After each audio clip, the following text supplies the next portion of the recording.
To say that the India-Pakistan match that would be the first game for India in the 2023 Asia Cup was a match that a lot of people were looking forward to would be quite the understatement. Not only would this be the first time that the arch rivals were squaring off in almost a year, given the fact that they last played each other in October during the T20 World Cup last year, but this would also be the first time that either of these sides were going to be taking part in an ODI game against each other, given the fact that the last time that happened was all the way back in the 2019 World Cup, a match which of course India had very easily won.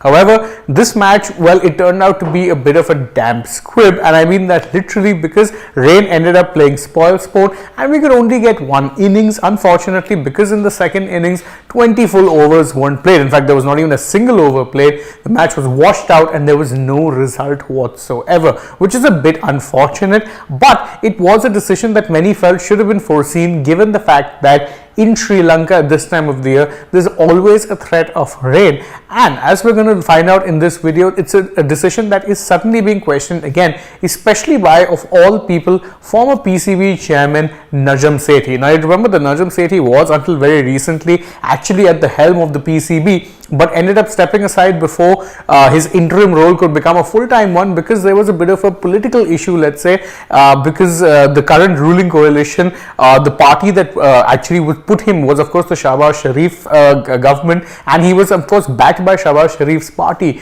but he was not the preferred candidate. In fact, Zaka Ashraf was the preferred candidate of the other member of the coalition, and that's why he ended up taking up the place on a full-time basis. And in fact, Najam Sethi had stepped aside from the race altogether. But why his contribution is important, it was because under his leadership of the PCB, that the whole hybrid model came about after India had refused to play their games in Pakistan, and as a result, Pakistan and Sri Lanka were declared co-hosts, and well, it's a bit of a mess, and unfortunately, well, it's only looking to get messier. How so exactly? We'll get to that in just a bit, but first, let's take a look at what exactly it is that Najam Sethi had said that has gotten a lot of people talking. He took to Twitter and he said, "How disappointing. Rain mars the greatest contest in cricket, but this was forecast. As PCB chair, I urged the ACC to play in UAE, but poor excuses were made to accommodate Sri Lanka. Too hot in Dubai," they said.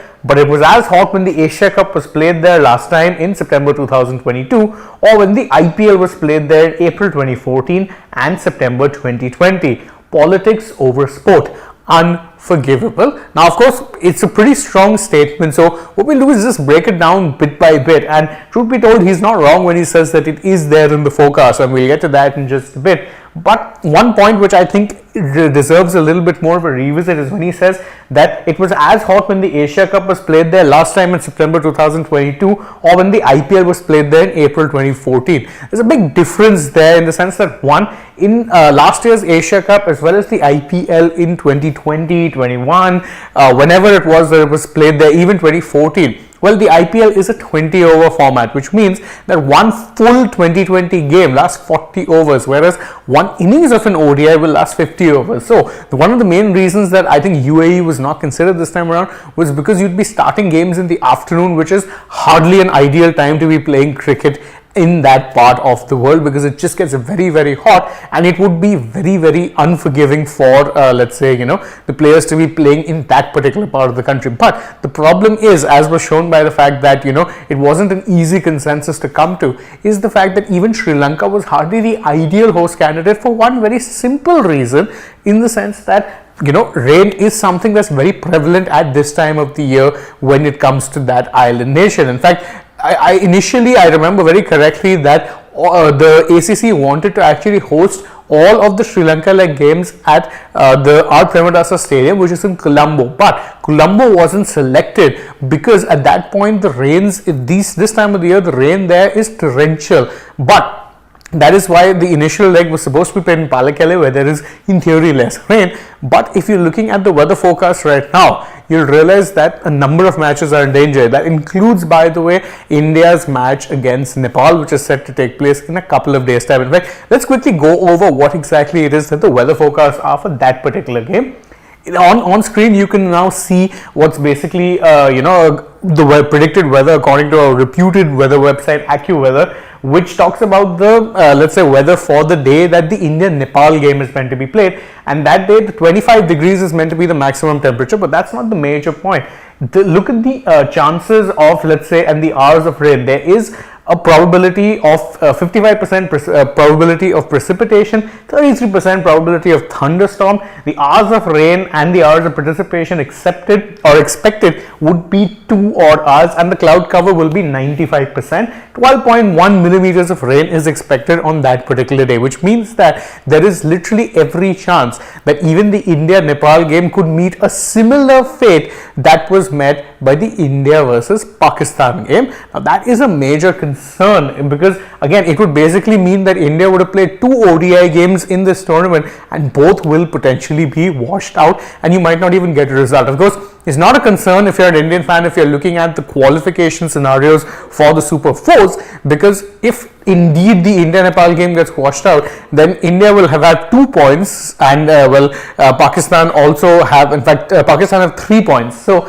Pakistan will qualify as group toppers and India will qualify as the second place team. Nepal, remember, lost that match to Pakistan, so they would actually only have 1 point. So qualification isn't the worry, it's the lack of proper game time, especially so when you consider the fact that a lot of players, well, this Indian team, especially the core team what you're talking about, hasn't really played together. But what about games beyond that? Well, the weather situation for Colombo, if you go beyond that, doesn't look very promising. This in fact is what the weather is expected to be on the day when the second India versus Pakistan game is expected to take place, that is September 10th. On September 10th, it is, well, it's pretty worse, because the weather forecast says that it is going to be a cloudy day with a couple of thunderstorms, especially late in the day, which is a big problem because again, these are day-night ODI matches. So if it's going to be coming in late in the day, then that very well means that you will in fact not be having a proper match take place. And in fact, look at it, probability of precipitation 72%, thunderstorms is 43%,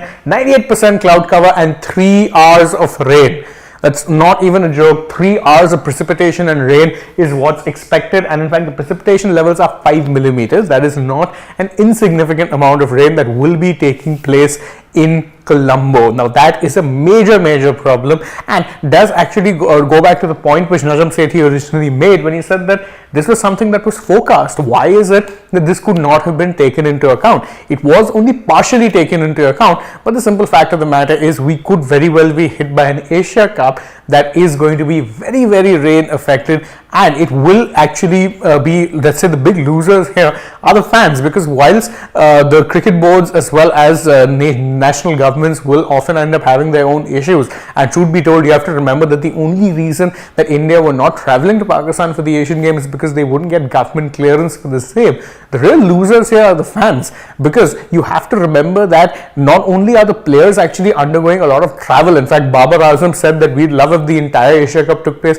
only to ensure that the teams won't be traveling as much, but it's also fans who are going to be suffering, because if there's going to be so many matches washed out, for one, the spectacle is just missing.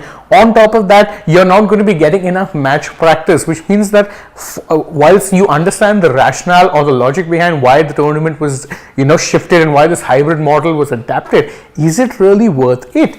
Despite the fact that many people will put down Najam Sethi's criticism to being sour grapes, and it's understandably so, does he make a point in saying that maybe there should have been a little bit more thought process put behind the planning of the tournament and the choosing of the second host? Because with Sri Lanka, we knew rain was predicted, and it does seem like we're in for a very wet Asia Cup. You can let us know your thoughts on this entire matter below in the comments, and don't forget to like this video, share it with your friends, subscribe to the channel, tap the bell icon, leave us a comment, follow us on Instagram, Twitter and Facebook. Don't forget to download the SportsTak app, and if you're already on the channel, go right ahead, check out some other videos that we have done. For now though, from my side, it is goodbye.